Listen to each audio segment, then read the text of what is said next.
Welcome to Hey Soul Sista, the podcast for women ready to embrace greater joy, freedom, and a soulful life. And if you enjoyed this episode, please remember to subscribe, follow, like, and share. Hey Soul Sisters, it's the end of another year, 2025. So in today's episode, we're looking back on the past year, the wins, the losses, the unexpected twists, and the growth that sometimes comes in the most surprising ways. I'm joined by two incredible guests who both featured on Hey Soul Sister this year, Jaimie Abbott and Alex Morris. They each share moments that challenged them, transformed them, and taught them what it really means to become themselves. Cool. So Alex, Jaimie, let's delve into 2025. We're looking back to then leap forward, which I'm excited about because I love a new year. Yeah. Yeah. Wrapping up the old year. Okay, so first of all, I'm going to ask you both, if you had to sum up your past year in one word, what would it be? I just thought fast. Best. Fast. It flew by. Do you think Speedy. Do you think that's because you did a lot of things? Yes, but I also just think the older you get, the faster time goes.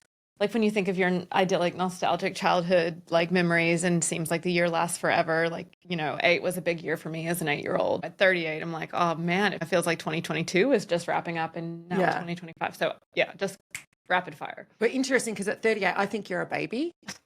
And I go, it's interesting you feel that way because I feel that way at 51. Really? Yeah. Right. That every year is just speeding up. Really. Okay, Jaimie, your word. Transformation. I had a huge transformation year, like physically, personally, good, bad, mostly good. But yeah, definitely that was the word that would sum up my year. Okay, I'm going to come back to this in a sec, but that was my word too. Oh my gosh. Transformation. Okay, that's spooky. I love that. Yeah. Okay, so tell me give us an insight into what was going on with you and your transformation. Oh my goodness, so much. So I had a glow up. I've never felt this better. So I've lost 50 kilos over the last 3 years. But this year, hit the gym, did some little surgery here and there. And I never felt better. And I look back, I've always been pretty confident. But I look back and I now know, I kind of knew it at the time, but didn't admit it. And people would be surprised to hear this. I actually avoided going to a lot of social events, functions, because I did not feel comfortable with how I looked. I was a size 22. And yeah, I would just dread going. And now I cannot wait to get there, get me there. I want to go to as many events, meet as many people as possible. And it's such an interesting thing because people always saw me as confident and I felt confident. But when I look back compared to how I now feel, I wasn't. Yeah. And then, I've had a lot of lessons learned where people have shown their true colors, people who were friends with me when I was bigger and how they've now reacted. Only a couple, how they've reacted, mostly females, to that to that glow up, as I would call it, the Jaimie 3.0. The Jaimie 2.0 was last year when I lost the weight and Jaimie 3.0 was the enhanced version. And yeah, and then also as a result of that, just picking and finding some genuine people, which I'll talk about, I'm sure, as we go on. But yeah, so it's all good. Do you know what I love about you, Jaimie? I love that you keep it real and you say it, that you share that, right? That you share that you've had that go on. I've had that too. My transformation is probably a bit different to that. In saying that, I also, as we shared when we recorded with you earlier in the year, I lost 13 kilos this year. And I go, it's interesting how that has impacted my health. Like, I feel great. And my joint pain is so much better. The inflammation that I had a dodgy hip for years. So I go, that's been really interesting. And I can fit into my clothes again. Yeah. But my transformation, though, has really been more around doing the inner work. I spent 4 months doing conscious connected breath work with a facilitator in Sydney and really developing a daily spiritual, soulful practice, which has changed my life. Yeah, it's been really wonderful. But the other lesson as well, as you say, is actually the whole kind of figuring out relationships with people. Maybe sometimes probably discover a frenemy or two and that's really hard. Yeah, it is hard. But then also it's try and look at the glass half full in everything. And I think now I know what I don't want in a friend. And on the other side of the coin, I've had the most genuine, amazing humans who actually have always been there, by the way, just come into my life. And I think, where are these women? And it's mostly women. I've met some amazing women. Where have they been? Like, they've actually been there the whole time, but there's probably something I'm putting out there now to attract them, that positive energy, and also having that experience with those people who I thought were my friends, but then have been insecure and jealous and have cut me down to my face and behind my face. I now go, wow, now I know what I don't want. And I think I hope that have that bullshit meter on me now. I can detect it The easier. bullshit meter. Yeah. Can I ask a question, Alex? Now, Congratulations to you both for your transformations. Transformations. I'm just You were always gorgeous.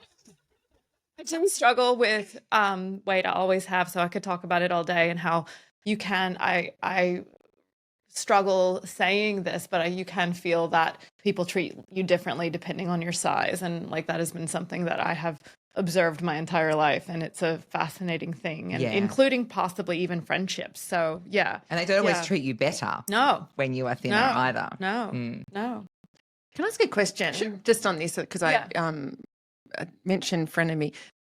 Alex, I've known you for a couple of years now, and you're a little ray of sunshine. You certainly, with your writings and your Substack and in your socials, very much come across as just a real happy-go-lucky chick, I'm going to say. Oh, sure, yeah. Do you have you ever had frenemies? Frenemies? I realize we're going down a whole other rabbit hole, but I'm just curious. Well, it's just funny, even what you were saying about finding out kind of who your friends are. I just think friendships are fascinating. They wax, they wane. You don't always know what's going on with the other person. I was just talking to a friend yesterday about this kind of phenomenon of sometimes when you're going through a really bad spell, you have a lot of people come out to support you. Like they empathize with you. And in some ways that's wonderful, but it's interesting how when you're having a very happy time, those same friends don't always want to celebrate it. You know what I mean? It's like people love to be compassionate when things are bad, and we need that, and that's wonderful. And I probably feel it the same. Isn't it funny how, in examining that myself, like when I see someone going through something terrible, my heart goes out to them. Am I always celebrating their wins in the same way? And is that connected to something darker within our psyches, So, yeah, I don't know if I have frenemies. I'd like to think I don't, but I'm sure I do. I'm sure some people have resentment towards me. I'm sure I have resentment towards other people. It's a part of reality. Being a human. Yeah. As Charlotta would say, we're all little humans, perfectly imperfect. Yeah, I love that. Absolutely. Okay. So next question. And I'll go back to you, Alex. Looking back on the past year, what's one lesson that's genuinely surprised you? I have rediscovered my love of fiction and novels. And I really want to be the type of person that reads Nietzsche and philosophy and nonfiction and memoir, which I do love. But I read several novels and I just devoured them. And I struggle sometimes with like spending time on social media and stuff like that. And it was just a reminder sometimes that to read what you love, not to read what you want to love, to read what actually speaks to you. I just read Conversations with Friends by Sally Rooney, and I could not put it down. It was so compelling. I read Confederacy of Dunces.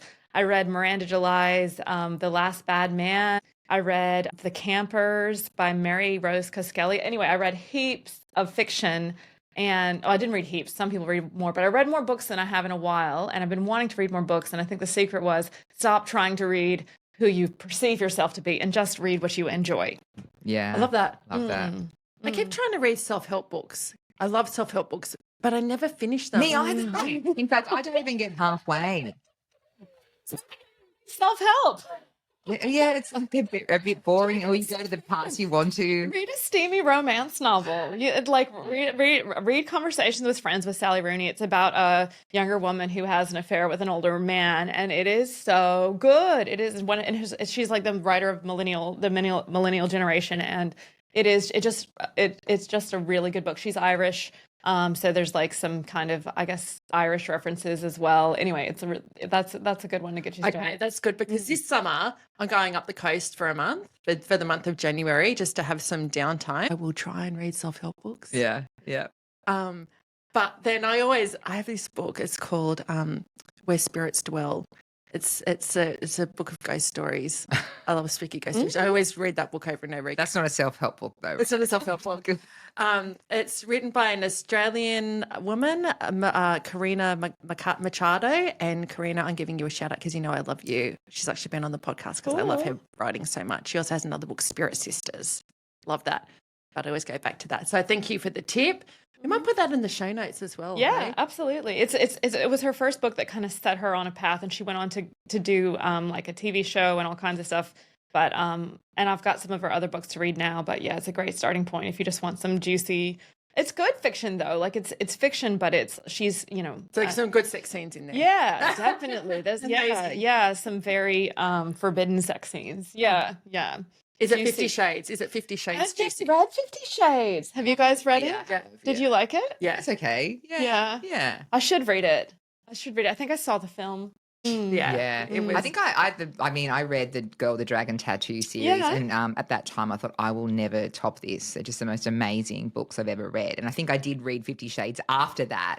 And so I was comparing. Your expectations were too high. Yeah, it's not really that well written. Like, it's a few flaws in it, but the story's pretty interesting. Yeah. we love a bit of smut. I love a little bit It's life interesting. Yeah. It does. Yeah. I'd rather read smut than watch porn.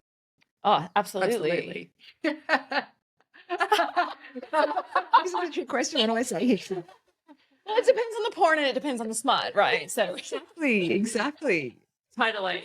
But it is fascinating, like the difference. Like men tend to watch more porn, right? Yeah, this is a pivotal moment for me because I've spent my whole life being trained on what to say, what not to say. As a politician, as a media spokesperson, smut porn. No, because my first instinct was to say I'm not into porn. This was like I went into full training mode, like, oh my God, this will be used against me. And then it was, I've learned so much. The more you are yourself and being authentic, the better you do. So this is kind of a moment for me when I automatically went into politician mode. Sorry, I do not read porn, or I can't comment on that, or don't watch porn.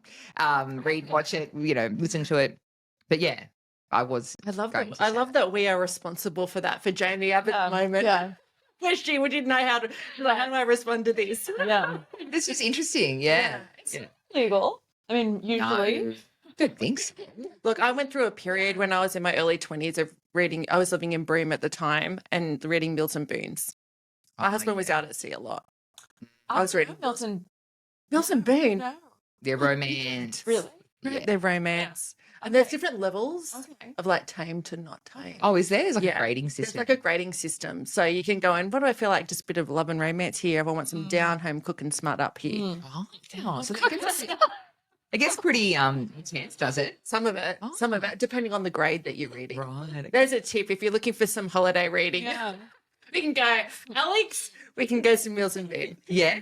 And Jaimie, so it's really interesting because ChatGPT knows me more than I know myself. I don't know about you guys, but the machine is trained, so I'll often just hit record and I will talk to ChatGPT about my hopes, fears, desires. Yeah, I never want anyone to crack into my ChatGPT. And I put these questions in as I was coming over here, and not while I was driving, as I was on my way over here. And with that question, what's one lesson that surprised you? I find this really cute. Because this is true, but it's not what I naturally would have said. But it says that visibility really is a muscle. The more consistently I showed up, even on the days that I felt flat or unsure, the more doors opened. It wasn't about being perfect. It was about being present. That is true. But which I did want to mention that. But the sad lesson I have learned is just how insecure women can be. That has blown me away. So I've had messages from women that I've known for 20 years who are beautiful, top of their game, gorgeous, doing really well, send me messages saying, I'm just worried that you're being a bit too slutty and you're going to take away all the good work that you've done for your brain. And it's so interesting because I've been posting swimsuit photos like for 4 years, not swimsuit photos, but there's a couple of reels of me walking down, say, Foster Beach in a one piece with, when I was 128 kilos. I've done the same content. You can wear the same dress when you're bigger. It's like, you go, girlfriend. Yeah, I love your confidence. And then when you do the same video at 78 kilos, it's like, oh, I think you're being a bit too slutty. Oh, girls, what are we doing? I Seriously. know. And so I guess, I've turned that back on those women. There's been a couple of them that have said things like that. That's only to my face. Like, imagine what they're saying behind my back. And I've said, you probably need to ask yourself what it is about that piece of content that triggers you. So, I have learned that it's not about me. And I think all those years of being a politician, I was an obese politician, probably gave me a bit of that combat readiness. But it's just been disappointing to me to see that these women who I didn't think were insecure actually are. Yeah. That's fascinating. Fascinating. I have really, it's blown me away, and I feel sad for them. And I didn't know they were like that, because I guess being around me always made them feel good. I was 128 kilos. And then now I guess I make them insecure. It's only a couple of people, but it's just really eye-opening to me. You just never know what's going on in someone's mind.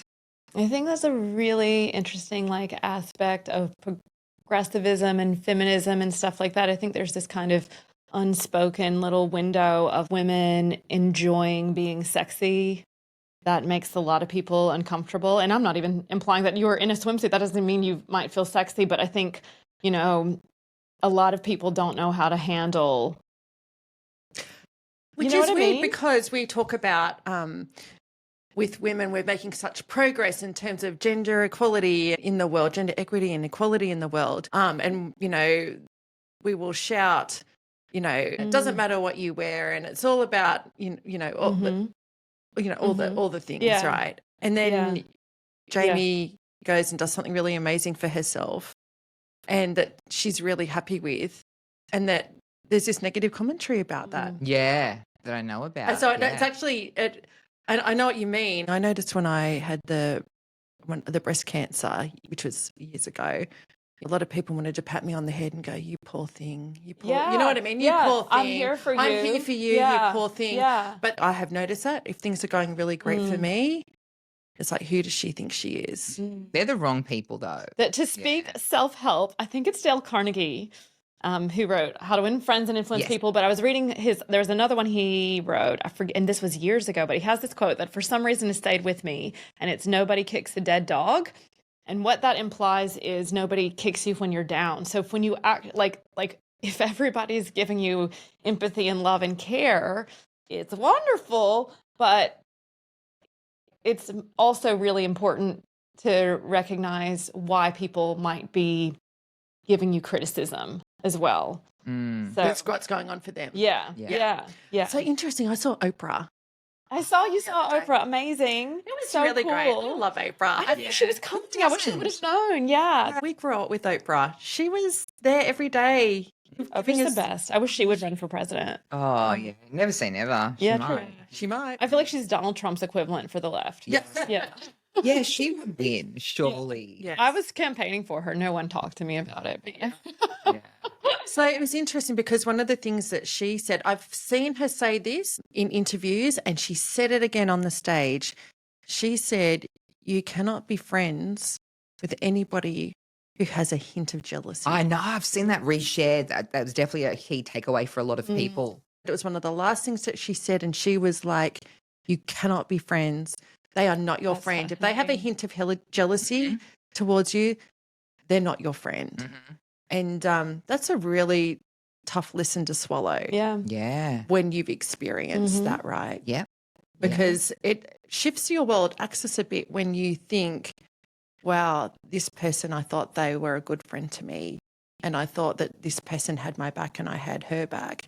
And then to actually find out that there's been this underlying, which is, I said, the underlying jealousy. It's a really sad, hard pill to swallow. And I think we don't always even know that we have jealousy. There was this book I read last year called Yellow Face. Have you guys heard of it? Yes, I've got it upstairs. Yeah. I haven't read it because I keep trying to read self-help books. It's a fiction book, and the premise is there's two friends who are writers, and one of them actually takes off and the other one doesn't, and then one of them dies. It's a great book. I didn't love it. I loved reading takes on it afterwards. Anyway, read it. It's easy to read, but I mean, Jealousy is such a fascinating thing because I have lots of friends and I feel like we're all kind of doing the same thing, achieving different things. If I had one of my dear friends suddenly got published in the New York Times, how would I react?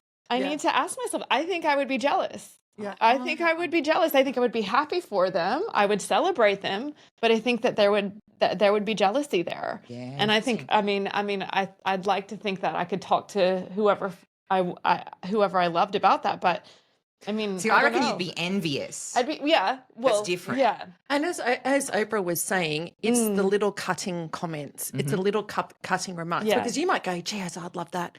Yeah.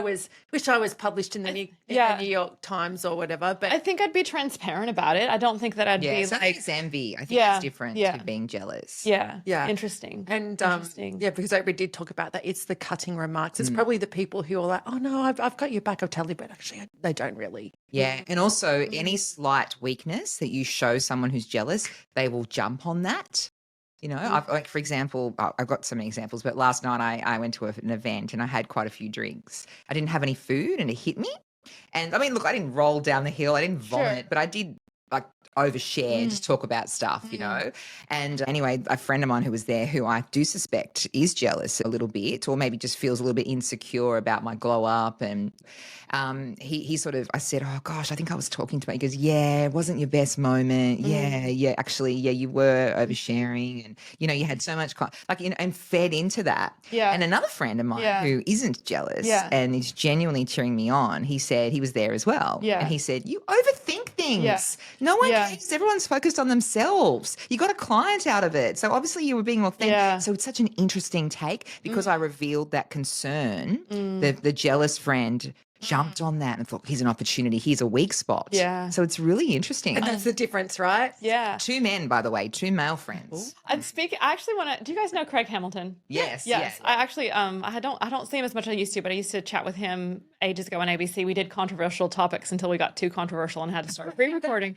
But he always says, what people think of me is none of my business. Oh, yeah. And it's an interesting thing. Like, if people want to, and then I think there's a few authors and talk about this, like if people are pouring praise on you or they're trying to bring you down, you have to be careful with both of those things. Like, don't let somebody lift you up too much or tear you down too low. You know what I mean? So obviously, you know, if somebody's doing side comments to you all the time, like take note of that. But also flattery is fascinating, and the way that we're affected by flattery and the way that it works on other people as well is such an interesting thing to remember. So I always take compliments and insults with a grain of salt, you know?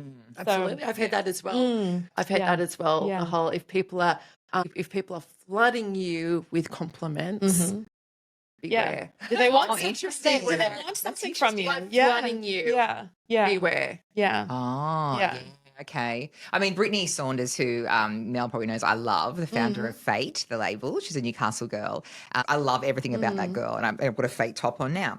And she did a podcast on this, on her recently, and she said, what people say about me, trolls, anonymous trolls, is genuinely nothing to do with me. Yeah. Because people send her links like Reddit threads and say, look what people are saying about you. And she's like, I do not care. Yeah. And she said if she genuinely looked at them, she would not do anything in life. Yeah. So she just and she got with 1 million followers on YouTube, got trolled herself at school. When she was at school, she had this beautiful YouTube business, one of the first influencers, and people were saying things about her and it used to cut her down. So she just made a conscious decision to never look at it, just ignore it. Yeah. Was it, I don't know, was Rogan or Harris or Sam Harris or someone's like, you post and ghost? Like, don't read the comments. Like, put it out there and then stop. The mic, Yeah. I mean, if you reach that level of attention and fame, then it would take all your time. But I'm also weirdly keen for criticism sometimes too. Do you know what? Somebody said to me years ago, actually it was Alexandra Pollard. Alexandra Joy. She was Pollard. Yeah, Alexandra Joy.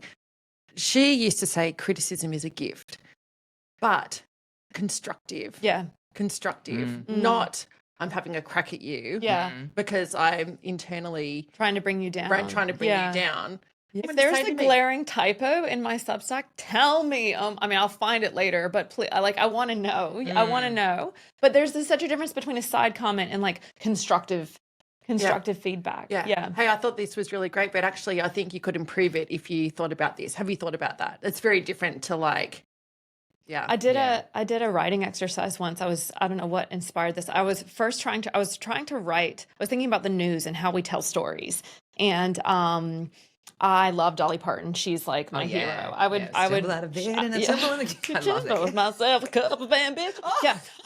But I was let's. But I was thinking about how like news spins narrative. Like when you read a headline, Ground News is one of my favorite news outlets because they'll show you a story and then they'll show you the headline depending on the outlet.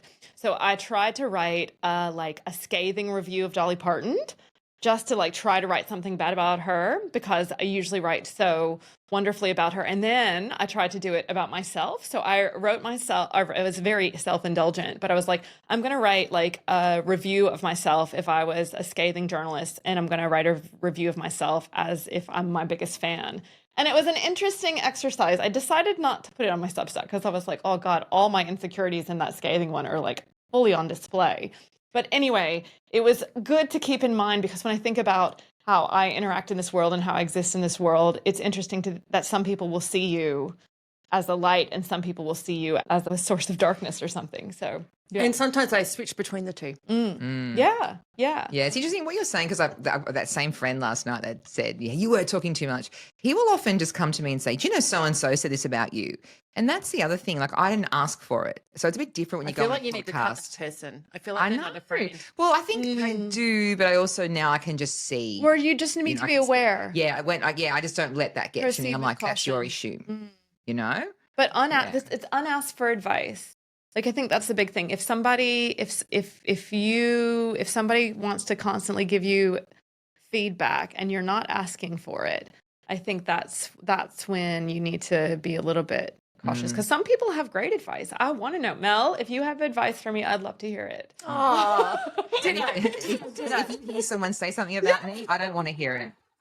Keep it to yourself. Ooh, yeah. I don't know if I want to know or not. Well, I mean, gosh, I would just be bombarded, I'm sure. If every time someone said something about me, I just think you kind of got to, I think you need to be open to it, but also I don't want to hear it. Yeah. Like if it's someone's opinion. Yeah.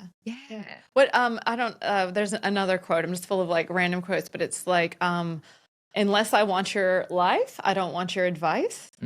And I think that's an interesting thing. Yeah, that's a good one. Like I have my mentor and editor, Jim Keller. He's a good friend of mine. Anything he has to say, I'm very, very much appreciate because he's lived his life as a writer, and I know that he's been there. So I will happily take that advice. That's a really interesting perspective.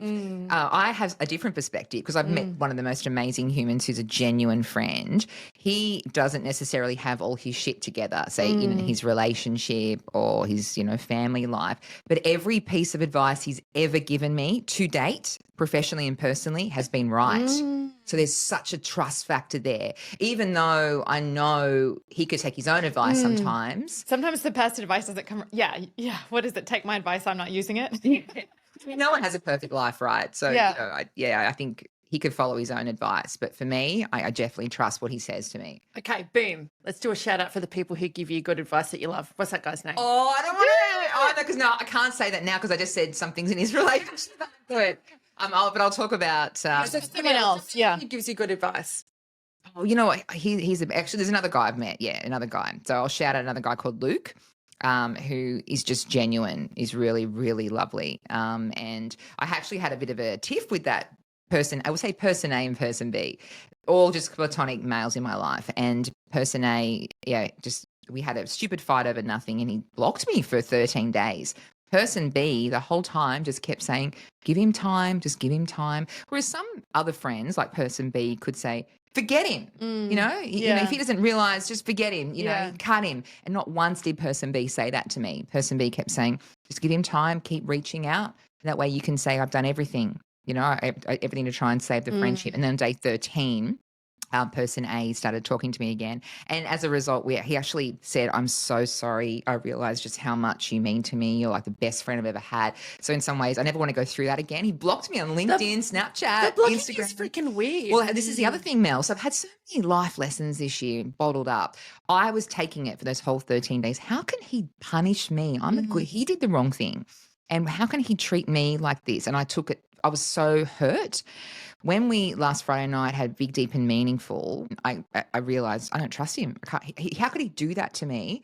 Like block me when I'm just a good person to him. I'm not his enemy. And he's had enemies and he has blocked them. So in my head, I'm thinking, why am I in that same category? And then the Friday night, he came over and he bawled his eyes out basically, or not bawled his eyes out. That probably sounds dramatic, or maybe that's what I wanted to happen. But he basically said, I am so sorry.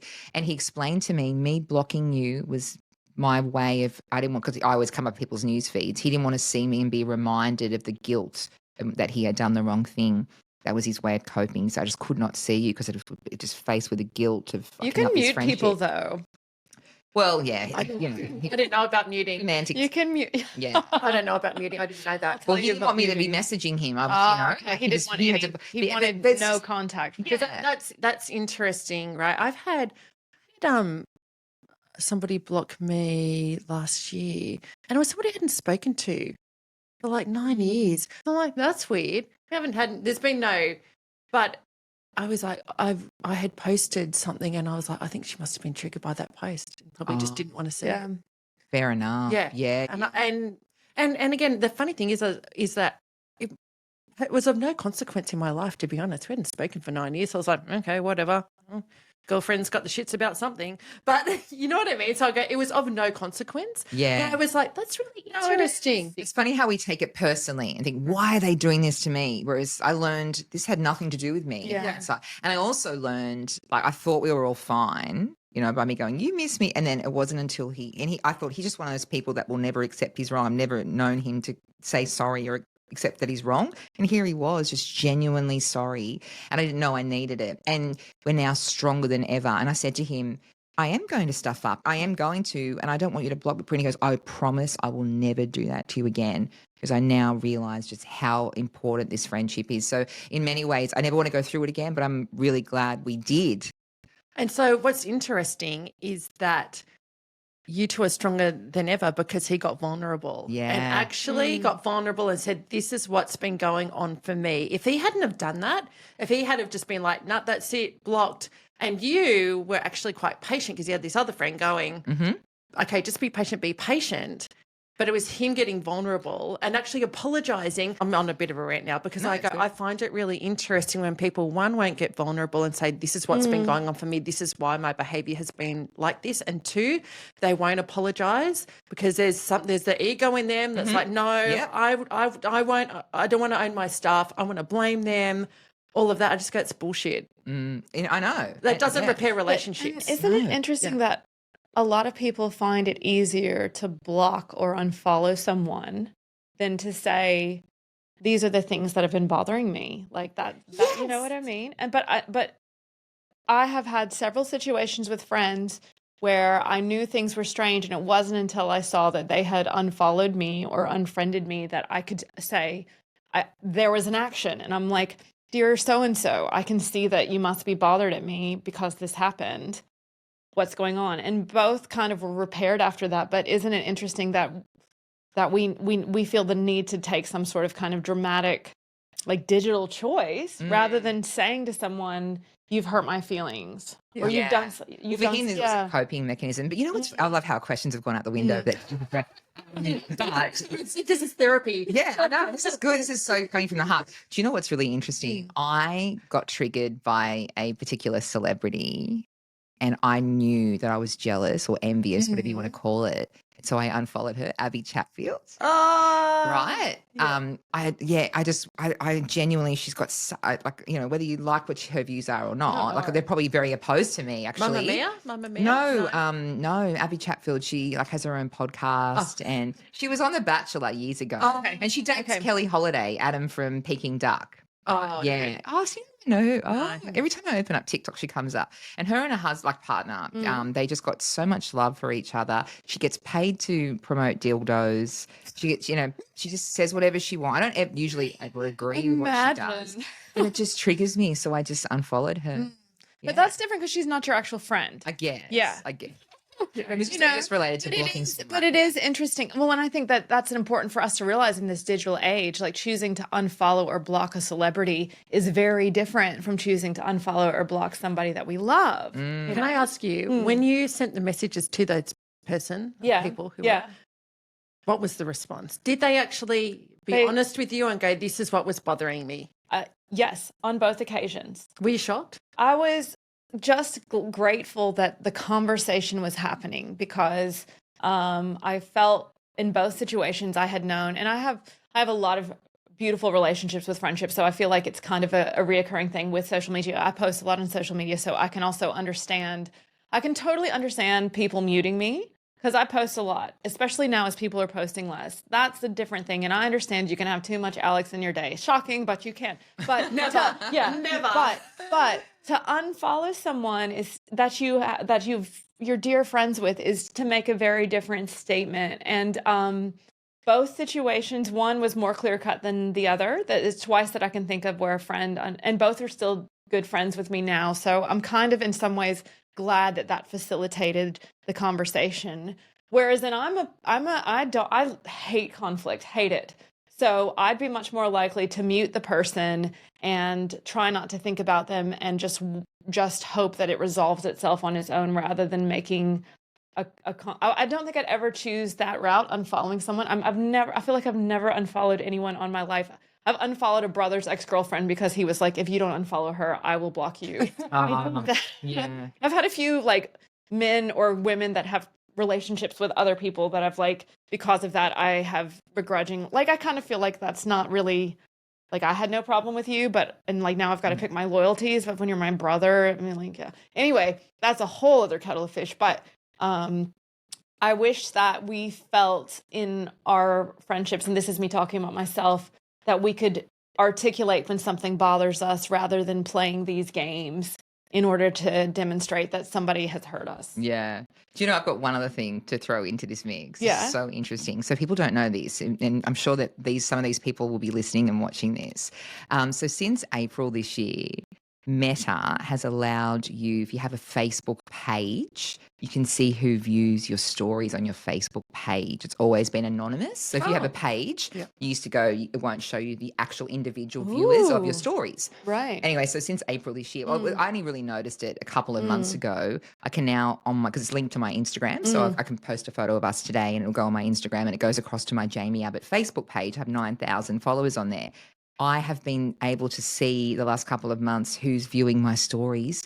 They are all I was going to say enemies. Like I've come from Frenemy? No, the Liberal Party, right? So they're all the internal enemies, the Labor Party people who don't like me, the women who I've talked about this year who have crossed me. They're all viewing my stories and they're dominating. They're hate watching.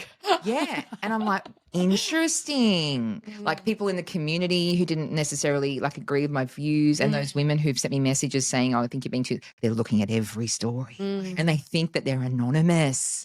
Yeah. Like past employees, like the male right-wing Liberal Party members, like they're first looking at it. Yeah. I can't believe There's this hilarious Twitter. I'll have to send this to you to include in the notes. This guy who realizes for the first time that everyone knows that he's watching their stories. Like he didn't realize for years that he thought he was just anonymously watching, and the realization that he's been like everyone knows that he's like my year 3 teacher now knows that I'm watching their stories or whatever. I mean, it's kind of like, yeah. And I think a lot of people, especially the older demographic, don't understand how stories work. Also on LinkedIn, you can see who's viewed your profile. Yeah. There's one particular man around this town who every day so-and-so has viewed your profile. And I'm like, do you understand? I can see every time he's going there, like every day. Every but day. Also, I think some people view stories and they know exactly what they're doing. Like there's they want you to know that they're watching. Oh, that's a bit scary. I don't think these boomers do. I think some people do, and I think there's flirting like with young there's so many Instagram and TikToks out there about like people posting so that the person they like will watch their story. Oh. Like, wait, there's another funny one about these guys on construction site, and they're like, oh, she liked my story, boss, and they all go crazy like things. But anyway, there's a lot of the reason social media is fascinating is because there's all sorts of human behavior that happens as a result of wanting or not wanting attention, right? So yeah. Well, lessons learned, my friend. Alex, looking back on the year, what's one lesson that surprised you? This is really stupid, but after a Pilates class earlier this year, I rolled my ankle and it was awful. I was out of commission. I couldn't even walk for like a month, and it just reminded me how I should never take anything for granted. And it's so easy to get caught up in everyday things, and then you suddenly like can't even walk 10 minutes. And I just need to always every single day be so grateful that I'm alive and that I'm healthy and that I can move. And I think when you have something like that, something small that wasn't even that big of a deal, but I was so miserable. I was so mad at myself. And it's like, some people, it just was a good, humbling reminder of how lucky I am and grateful I am, and how life is a gift. Good health is a thing, right? When you have it, sometimes you take it for granted. Yeah. And then when something happens that affects your health, then you really notice it and you're like, oh, yeah. why didn't I? Yeah. It's like when you're sick, you're like, oh my God, I didn't realize how good it was being well. Absolutely. I'm like that every time I'm hungover. Yeah. When is my head going to go back into homeostasis and I'm going to be happy again tomorrow? I had a hysterectomy this year. I had my uterus removed. Really? Yeah, in August. I did that pretty under the radar. I didn't, you know what I mean? I didn't do a big thing about it, but that was like a really awful time. Yeah. And I found it interesting because some people I felt were quite flippant about it, like, oh, yeah. And I was like, no, it was actually awful. It was awful having my uterus cut out. And I was bedridden, and it's painful to wee. And it's just awful. Pretty full on. I was counting down every week. I'm 1 week post. I'm 1 week. Okay, how am I feeling? 2 weeks, 3 weeks. I was counting down. You're like, how am I feeling? I reckon about week 5, 6, I probably started to be like, okay, I'm good. I'm good. By week 8, I did a class, a light gym class. Still felt twinges, and 3 months later, I was like, yeah, I'm good. Well, so you had your sister code lunch, got your back sister that lunch at the surf house, not long after that then. No, before it. Oh, it was before it. I literally scheduled the hysterectomy for the week after the sister code lunch. I was like, I cannot have it before, and I'm so glad I didn't. Glad we didn't have that earlier because it was more painful. And also emotional. And I'm freaking hopeless because I was literally in my bed trying to work on some media stuff that I run for her. And I look back now, I should have just relaxed, but I'm like, no, I have to keep going. Yeah, I have to I'm the same. Yeah. Listen to myself. Be productive. Be productive. Yeah. I'm glad you're okay. Yes. You're better. Thank you. I feel good now, and I don't have a period anymore, so that's amazing. Bonus. Yeah, absolutely. So we're coming to the end of the year of the snake. I had not paid too much attention to the year of the snake and what that meant all year, but I've had some stuff happen in the last few weeks. When Mercury was in retrograde, there's been just chaos stuff going on. And I went through a whole transformational period earlier in the year when I was going to Sydney and doing conscious connected breath work and some therapy. I love therapy. Seriously, I do. And so the thing with the year of the snake, it's a lot of reflection, and it's a lot of shedding, like shedding the skin, shedding things that aren't working for you, shedding maybe relationships that aren't working, career stuff, whatever in your life. And so I've literally that's come on my radar the last few weeks. It's been this year of transformation, and now coming up to the end of the year, what has been serving me, what hasn't been serving me, and releasing that, which I'm like, oh, wow, that totally makes sense. And coming into 2026, it's the year of the horse, which is about action and strength and moving forward. So I feel really psyched about 2026. That's so interesting, your perspective in that. I took it as, it's going to be a wild ride. Yeah. I think I need a new pair of cowboy boots. I have some gold cowboy boots upstairs. Wear those out. Yeah. So anyway, 2026, I'm really psyched about that because I'm consciously going, okay, it is time to shed, to let go of that stuff that has not been serving me, and also move forth with gusto and with strength and inner strength. Girls, do you want to share what you're going to focus on 2026? I'm not the most woo person, but I'm definitely more open to it. And when I learned recently that it has been the year of the snake, I could not resonate more. And I think you and I, every time I meet you, every time I see you, I think we have so much in common. And I've had a very similar year as far as that transformation and shedding of things. And I've had so many micro lessons. I think so much self-reflection, so much analysis. I've had a party year, but I've just had so many lessons learned. And I think going into next year, I'm going to draw a line in the sand. Next year, my word for the year is expansion. I'm really big on having a word for the year. Yeah. I'm just taking, and I've got to take a few risks career-wise. I've launched a mastermind. It's sold out, well, it's about to sell out. I've got one more spot. I just couldn't believe that these incredible women are investing in this mastermind. So I'm going in really excited. But I was just saying to this guy last night, I've got all these genuine humans. And one lady, she said she's followed me for years and she's sort of come into my social circle now. And she's just the most genuine person. And I'm like, where have you been? Where have these women been? And I said this to her and she said, I've followed you for years. I'm like, well, how come we're only becoming friends now? And we kind of delved into it over a few wines. And she said, you just weren't approachable. I thought you were just too intimidating.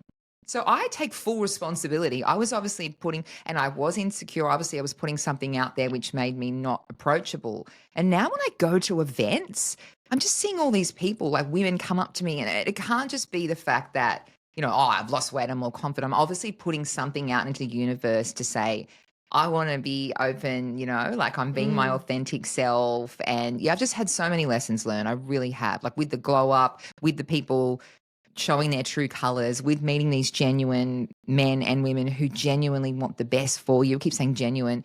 And I think as far as years go, I've never had, I read Let Them, and I really loved that book by Mel Robbins, going to see her next year. And it goes into that narrative of what other people think about you. If they're going to think that way, there's nothing I can do can change that view.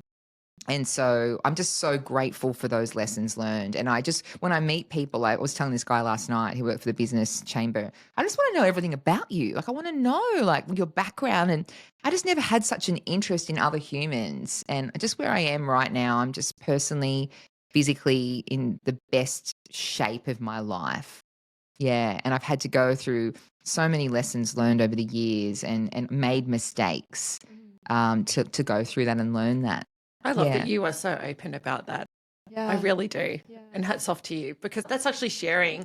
And for other women that are listening, it's shining a light to go, hey, do you know what? I've been through this. This is where I came from, and I've worked on myself, and this is where I'm at now. And these are the lessons that I've learned. There will be women that listen and go, wow, that's me. I see myself in you.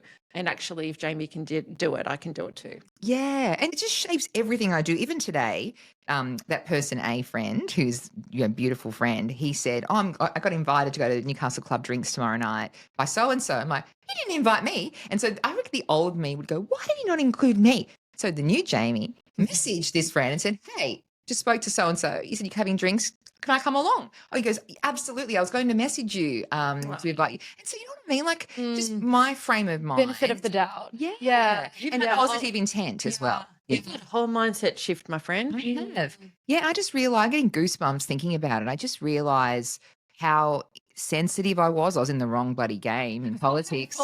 Yeah, and how I took everything with negative intent. Like you could say something to me like, wow, you're so brave wearing those shoes. And I would go, that's a backhanded insult. She's basically saying that they're, slutty shoes and you're so brave. Whereas now, actually, it's positive intent first. She's saying that in an admiring way. And, Mel's saying, so just looking at the world differently. And That's also, so great. I am an overthinker. And all this time wasted, this energy wasted, I've spent laying in bed, worried about what someone said about me. And it has taken this person A, this new friend in my life, to go, you're an overthinker. No one gives a shit.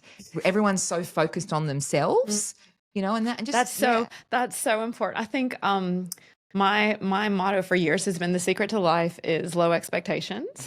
And seriously, it works for me. And when you remember, you think about how much you analyze yourself, writing like your pros and positives and negatives versions of yourself. No one else is thinking about you the way you're thinking about you. And I think that it's actually so freeing to know that, to to remind yourself it's a really good way to be. Yeah.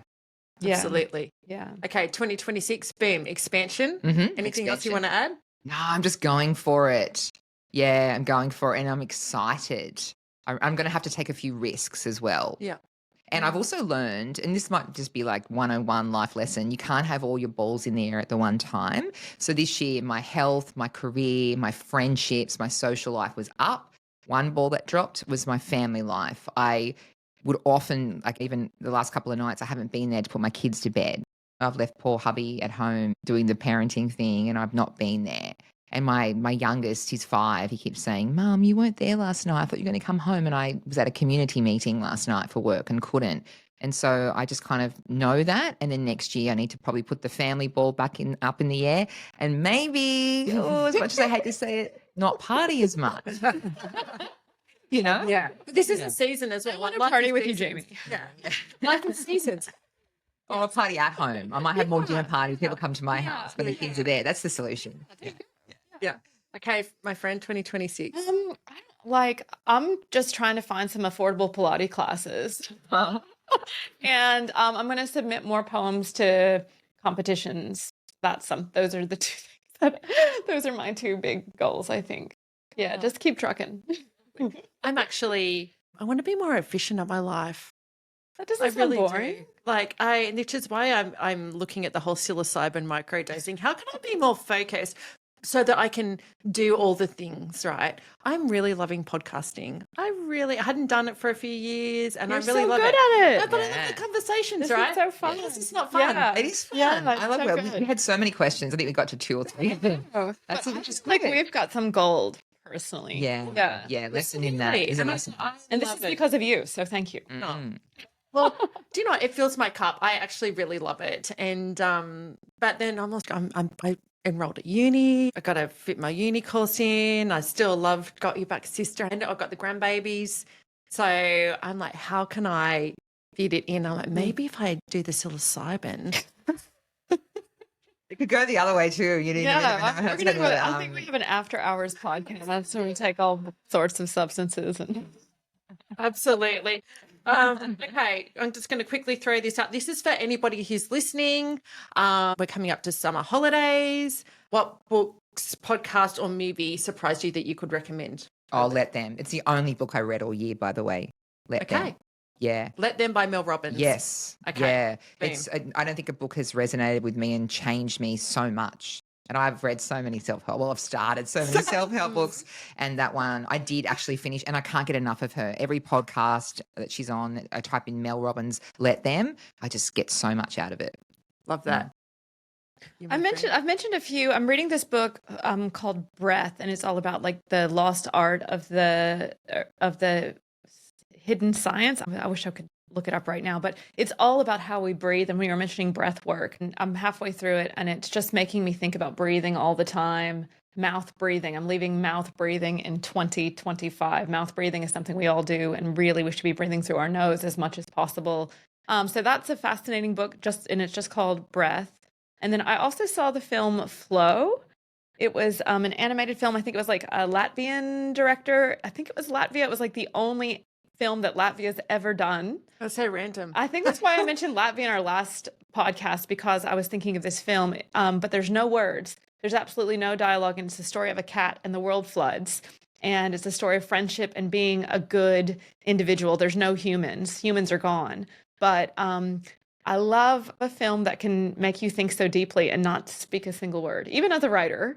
And it's great for kids, and it's super immersive, especially if you watch it on the big screen. But it's called Flow.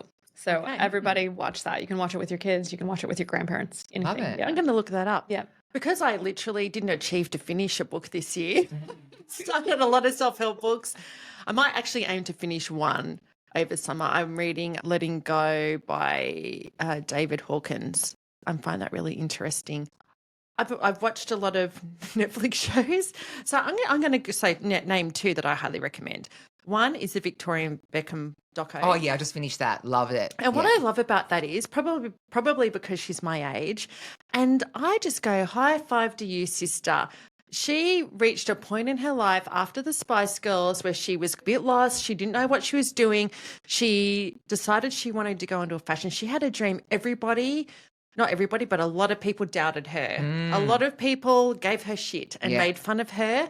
And I'm so happy for her and proud of her as a woman who is 51, the same age as me. She looks amazing. She's just glows up and glows up. But to see her persistence, her tenacity, and that she's living her dream, I'm just like, good on you. Yeah. I found that really inspirational. I highly recommend that to any woman of any age, that if you have a dream and you want to give it a crack, you watch her and see how she faced all these detractors and she has gotten there. That's And she amazing. takes the piss out of herself too. She's so humble. She is. She's very humble, very different to how we perceived her before she started Posh Spice. Spices. And I just want to give a shout out to this other, it's on Amazon Prime, Landman. Oh, yeah. My other half loves it. I love With Billy Landman. Bob Thornton. Who would have thought Billy Bob Thornton could be so like, he just gets What so is it? What's the attracted to premise? him. What is it? Angelina Jolie obviously saw that. Who saw something? I love Bad Santa, but after yeah. Bad Santa, I thought that was Billy Bob. What I is think it? she was sandwiched. Yes. Have you seen that movie? Have you seen Bad Santa? I have seen Bad Santa, but years ago. Oh my God, I've got a thing for Billy Yeah, I Bob think that you do. I never ever thought I would have. Watch out, Craig. Like Billy Bob. Who would have thought? Yeah, no, it's very popular. Very popular show. know about it, but I'm so bad about TV. I'm so bad about TV. You need to watch Landman. Watch it over the summer will. holidays. I will. I'm watching The Beast in Me with Claire Danes at the moment. Have you seen that? No. It's a thriller. You have to watch it. It's just hit, I think, Netflix now. So it's a new one. Always looking for a new show. Well, I'm going to say this episode of Hey Soul Sista, I love it. I love the tangents that it has gone down. It's interesting. I had so many other nice things I wanted to talk about. Like, I had a big event this year and it just gave me so much success. But I think we've gone where we wanted and probably needed to go. We both had our notes, but we didn't look at them. And we've just spoken from the heart. And I think it's obviously something that's either, we needed to say, putting it out to the universe, or it was just there. Yeah. Absolutely. And for anybody who's listening, I hope that you have a really great 2026. I restarted Hey Soul Sista from July this year. I hadn't podcasted for 18 months or so, and it was literally like starting again in terms of I'd created quite a good following previously, and then because I hadn't released episodes for a long time, people go, oh, she's not producing anymore. They stopped following. So it's actually like rebuilding an audience, and it's been really great, especially probably the last couple of months. I'm like, oh, wow, this is great. It's building and growing again. So I'm actually really pumped for 2026 because I can't wait. You have shed the old soul sister and the new soul sister emerges in the year of the horse. Yeah. Absolutely. I think it's important to celebrate the wins and reflect. Yeah. Because I mean, we don't do that. What's the next goal? It's good to go and just go, I did that. Yeah. Well done, me. I'm actually going to do some collaborative events next year, soulful events. Yeah. I'm going to have already started speaking to some people about that. So also stay tuned. If you're interested in doing some beautiful soulful events with other women, keep an eye out. Yeah. Awesome. Yes. So good. Yes. So good.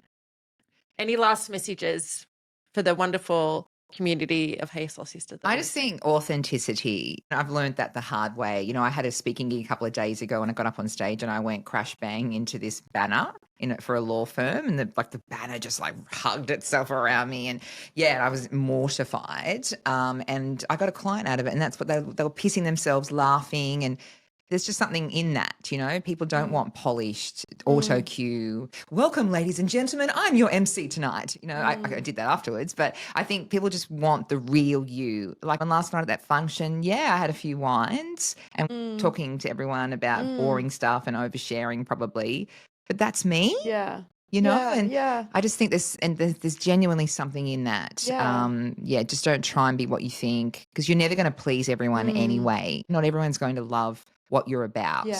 So just do what's true to you, and you will attract your tribe. I think I've learned that so much in 2025 more than ever. Beautiful. And if anybody's listening and you are in that situation where Jaimie was, and maybe you're looking for your tribe, I love that you shared that because that can inspire other women to go out and be authentic and find their tribe too. I hope so. Thank you. Any last words, Alex? I think you guys got it covered. I love it. I've been enjoying it. I've been enjoying all of this. This has been great. Well, thank you to the two of you for coming on and having this fun episode, wrapping up 2025 and looking forward to 2026. Yay. Yay! Yay!